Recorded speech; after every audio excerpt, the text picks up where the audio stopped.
Halo semua, balik lagi di channel Teraokun. Sebelum pembahasannya dimulai, silahkan klik tombol subscribe dan aktifkan lonceng notifikasinya supaya kalian gak ketinggalan info dan teori terbaru seputar One Piece. Buat kalian yang mau informasi tambahan soal SBS atau databook, kalian bisa follow Instagram Toraokun. Di sana admin akan memposting soal SBS, databook, dan berbagai teori singkat. Sekarang lanjut ke pembahasan. Seperti yang kita tahu dari cover story di chapter 1057 yang lalu, Caesar Clown mengeluarkan gas beracun di tempat di mana anak-anak Vinsmoke bertarung melawan Katakuri dan Oven. Katakuri dan Oven sebenarnya terlalu kuat untuk dihadapi oleh Reiju dan adik-adiknya itu, sehingga kemungkinan mereka menang hampir tidak ada. Namun, pertolongan dari Caesar itu bisa sangat mengganggu Katakuri dan Oven, sehingga walau anak-anak Vinsmoke tidak menang, tapi mereka akan berhasil kabur. Caesar pun akan ikut bersama dengan keluarga Vinsmoke. Kolaborasi Vinsmoke Judge dan Caesar Clown nanti akan menghasilkan temuan-temuan yang hebat. Kerajaan Jerma pun akan memiliki pasukan yang semakin kuat karena Caesar berada di pihaknya. Masuk ke dalam cerita utama, di chapter 1058 nanti keadaan dunia akan mendapatkan sorotan. Mengikuti pola yang lalu, setiap satu babak berakhir dalam arc Wano Kuni, berbagai hal penting di dunia pun akan diperlihatkan. Dulu, saat arc Wano Kuni babak pertama usai, kita diperlihatkan keadaan Mihawk dan Perona. Saat itu, Perona mengetahui bahwa Gekko Moria ternyata masih hidup, sehingga Perona pun memutuskan untuk meninggalkan kastil Mihawk dan pergi mencari Moria. Diperlihatkan juga Moria yang mengacau di markas bajak laut Kurohige. Lalu terungkap juga buah iblis yang dikonsumsi oleh Shiryu dan Katarina Devon. Dari perkataan Kurohige, kita juga menjadi tahu tentang pertarungan dua admiral melawan Sabo dan 3 komandan revolusi. Kemudian, setelah arc Wano Kuni babak kedua berakhir, lebih banyak hal penting yang muncul.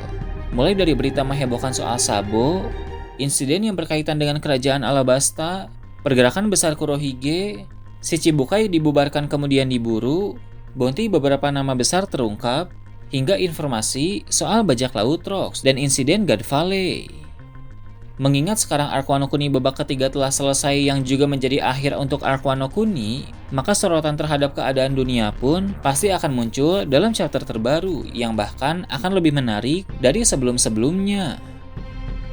Hal pertama yang akan ditampilkan adalah organisasi Cross Guild. Akan terungkap bahwa Buggy sebenarnya bukan pemimpin Cross Guild.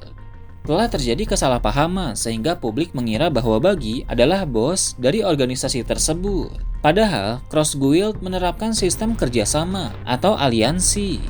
3 di antaranya adalah Buggy, Mihawk, dan Crocodile. Cross Guild menjadi organisasi yang benar-benar serius memusuhi Angkatan Laut sebab mereka bahkan memberi harga bounty untuk para personil Angkatan Laut. Crocodile akan meminta mereka untuk berhati-hati dengan unit SSG. Seperti yang kita tahu, unit SSG merupakan satuan baru dalam Angkatan Laut yang diciptakan oleh Dr. Vegapunk. Menurut Fujitora, kekuatan dari SSG sangat hebat sampai-sampai kekuatan Shichibukai tidak diperlukan lagi. Setelah itu, unit SSG pun akan diperlihatkan. Mereka berbentuk cyborg mirip dengan Pacifista, tapi tampak lebih canggih dan tangguh. Di dekat unit SSG, Vegapunk akan muncul sehingga kita akan melihat seperti apa wujud dari ilmuwan tersebut walaupun tidak terlalu jelas.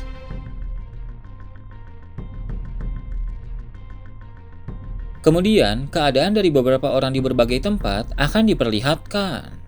Boa Hancock sedang bersama dengan Rayleigh. Rayleigh sepertinya telah menolong Boa Hancock dari Angkatan Laut. Hancock memang kuat, tapi Angkatan Laut terus-menerus mengirim pasukan ke Pulau Amazonia Lili, mengingat Hancock tidak mau pergi dari sana.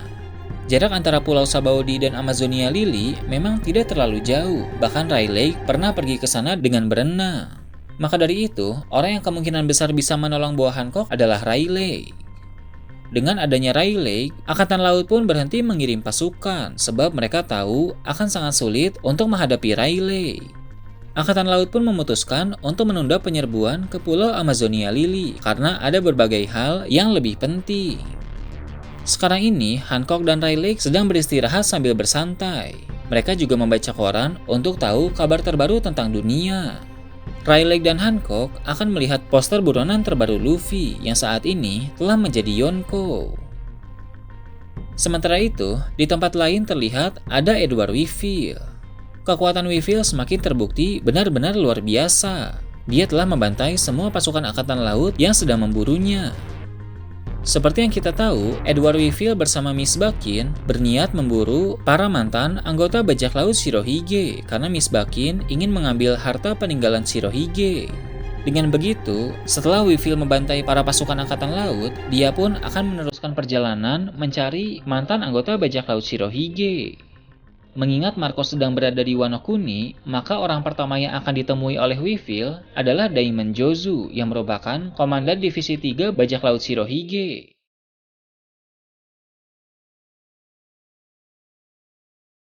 Di tempat lain, terlihat Sabo dan 3 komandan pasukan revolusi telah tiba di Pulau Kamabaka. Mereka semua sedang membahas tentang Luffy, mulai dari kemenangannya atas Kaido, bounty terbarunya, hingga statusnya yang menjadi Yonko. Wujud Luffy di poster buronan pun akan menarik perhatian mereka. Sabo dan yang lain akan bertanya-tanya tentang wujud itu, tapi Dragon sepertinya tahu tentang kekuatan Dewa Matahari Nika. Orang seperti Dragon pasti telah memiliki banyak sekali pengetahuan dan informasi tentang hal-hal penting. Setelah itu, diperlihatkan markas bajak laut Kurohige. Di Pulau Bihif, Kurohige sedang berkumpul dengan para komandan Titan. Mereka sedang membahas berbagai hal, mulai dari Luffy yang harus diwaspadai. Luffy yang berhasil mengalahkan Kaido tentu tidak bisa diremehkan lagi. Kurohige dan kawan-kawan juga akan membicarakan tentang Rod Poneglyph. Sepertinya mereka memiliki atau setidaknya mereka sudah tahu di mana lokasi Rod Poneglyph terakhir. Terakhir, akan diperlihatkan Mary Joyce. Im Sama sedang berada di ruangan beku, tempat di mana topi jerami raksasa disimpan. Topi jerami raksasa itu adalah salah satu bagian dari harta nasional Mary Joyce yang dimaksud oleh Doflamingo. Ternyata, di dalam ruangan beku itu juga terdapat senjata kuno Uranus. Pemerintah dunia merupakan organisasi yang sangat besar dengan Im Sama sebagai pemimpin tertingginya. Tidak mungkin organisasi yang memerintah dunia sejak lama seperti itu tidak memiliki suatu senjata atau kekuatan besar. Jadi, kemungkinan besar memang senjata kuno Uranus berada di tangan pemerintah dunia, tepatnya dipegang oleh Im Sama. Dengan begitu, cepat atau lambat, bajak laut yang paling berambisi menjadi raja bajak laut seperti Luffy dan Kurohige akan datang ke Mary Joyce untuk melawan Im Sama dan merebut senjata kuno Uranus.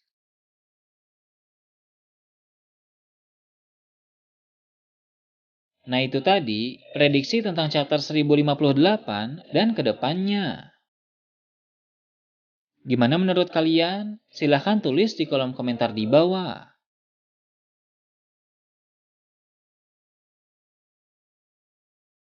Oke, segitu aja untuk pembahasan kali ini. Jangan lupa like, share, dan subscribe untuk video menarik selanjutnya.